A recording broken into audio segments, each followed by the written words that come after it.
এই 27 নাম্বার এটা করার জন্য এই যে এই অংশ লেখো, দেওয়া আছে লেখার পর এটারে 1 নং সমীকরণ ধরো, আর এই অংশটারে দেওয়া আছে এই অংশটারে 2 নং সমীকরণ ধরো। হ্যাঁ, এরপরে লেখো 1 নং হতে পাই, 1 নং হতে পাই। তাহলে 1 নং এ কি আছে? sin x plus sin y আছে, sin x plus sin y আছে। তাহলে এটারে আমরা sin c plus sin d ধরে নিতে পারি। তাহলে sin c plus sin d এর সূত্র হলো 2 sin c plus d by 2, তার মানে x প্লাস y বাই 2, আর একটা হচ্ছে cos x minus y by 2 equal 1। এই অংশটাই রেখে দিতে পারো, এটা 3 নং। এরপর আবার 2 নং লিখছি না, এই যে 2 নং cos x plus cos y equal 0। এইখানে থেকে লেখো cos x plus cos y এর মানে 2 নং হতে পাই। এই কথা লেখার পর সূত্র ফেলো, 2 নং হতে পাই।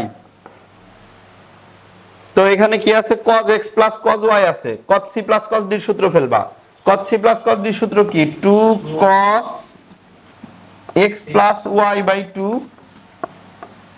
আর একটা হলো cos c plus cos d এর সূত্র 2 cos x minus y by 2 equal 0। এটা হচ্ছে 4 নং সমীকরণ। এবার 3 নং ভাগ 4 নং করো, 3 নং ভাগ 4 নং করে পাই। 3 নং রে যদি তোমরা 4 নং দ্বারা ভাগ করো, দেখো 2 2 কাটা যাবে, এখানেও 2 আছে এখানেও 2 আছে, সে কারণে 2 2 কাটা যাবে।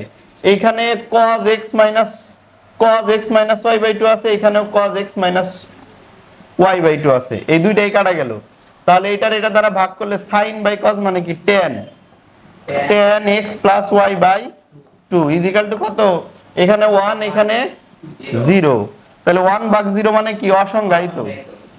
আচ্ছা, tan কত ডিগ্রির মান অসংজ্ঞায়িত? tan 90 ডিগ্রির মান অসংজ্ঞায়িত। 90 রে আমরা পাই ভাগ 2 লিখতে পারি, তার মানে tan x plus y equal tan pi by 2। উভয় পাশ থেকে যদি tan চলে যায়, তাহলে x plus y by 2 equal pi by 2। তাহলে উভয় পাশ থেকে যদি 2 চলে যায়, তাহলে x প্লাস y ইকুয়াল কি হয়? পাই। এটা কি প্রমাণিত? বুঝতে পেরেছো? তাহলে এই দুইটা সমীকরণের মধ্যে থেকে আমরা বের করলাম x প্লাস y ইকুয়াল পাই।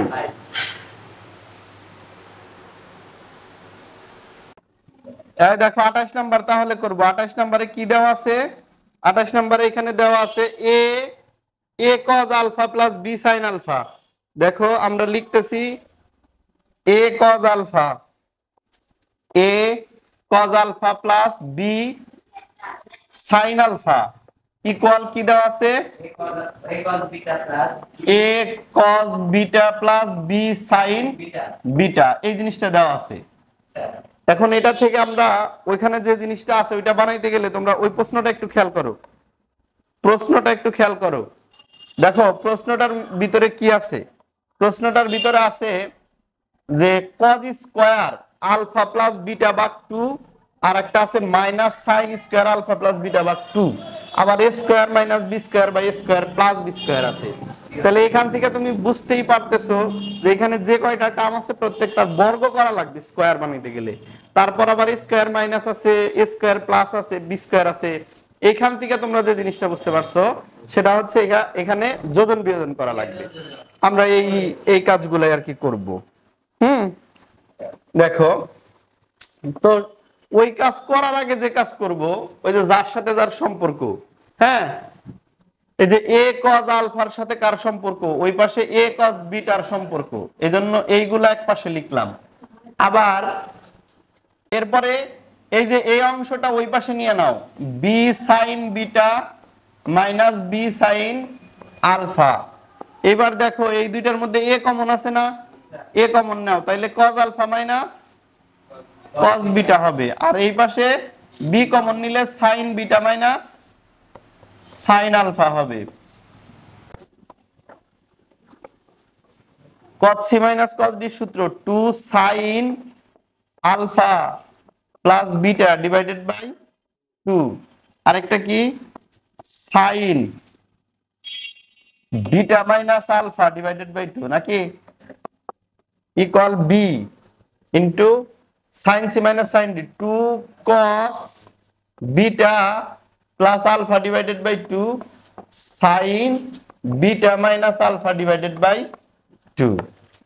এবার খেয়াল করো এখানে sine beta minus alpha by 2 sine beta minus alpha by 2 আর এখানেও 2 এইখানেও 2, এইগুলা কাটা গেল। তাহলে অবশিষ্ট রইল কি? অবশিষ্ট রইল a sine alpha plus beta divided by 2, আর এই পাশে কি থাকে? b cos alpha plus beta divided by 2। আচ্ছা এখন কি ওইটা এই পাশে নিয়ে আসি, তাহলে sine alpha plus beta divided by 2 divided by cos alpha plus beta divided by 2, এখানে কি হয় b বাই a। তাহলে যদি উল্টে যায়, উল্টে দাও যদি, তাহলে কি হবে? cos alpha plus beta divided by 2 আর একটা নিচে হবে sine alpha plus beta divide by 2 equal b by a। এখন যদি বর্গ করি আমরা,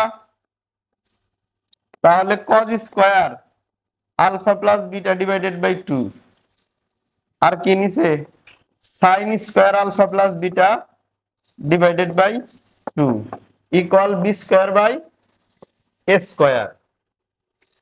এবার দেখো, এবার খেয়াল করো যে এখানে আমরা যে কাজটা করব যোজন বিয়োজন করব ওই অংশটা মেলানোর জন্য cos square alpha plus beta divided by 2 plus নিচেও cos square alpha plus beta divided by 2 minus এখানে হবে sine square alpha plus beta divided by 2, এখানে হবে sine square alpha plus beta divided by 2 equal b square plus a square divide by b square minus a square. এরকম। এইবার উপরে দেখো মান 1 হয় না, উপরে sin square theta plus cos square theta সূত্র, আর নিচে যেটা থাকে থাকেই।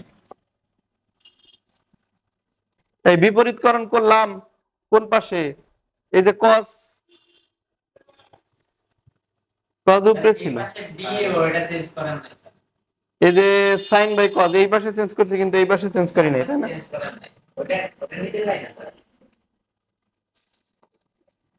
এইখানে আমরা বিপরীতকরণ করছি sin বাই cos, তাহলে এখানে কি হবে? a বাই b হবে। তাহলে এখানে a square by b square হবে, a square by b square, আর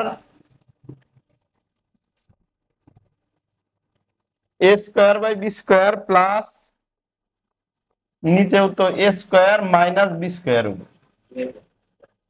এখন 1 by cos square alpha plus beta divided by 2 minus sin square alpha plus beta divided by 2 equal a square plus b square by a square minus b square.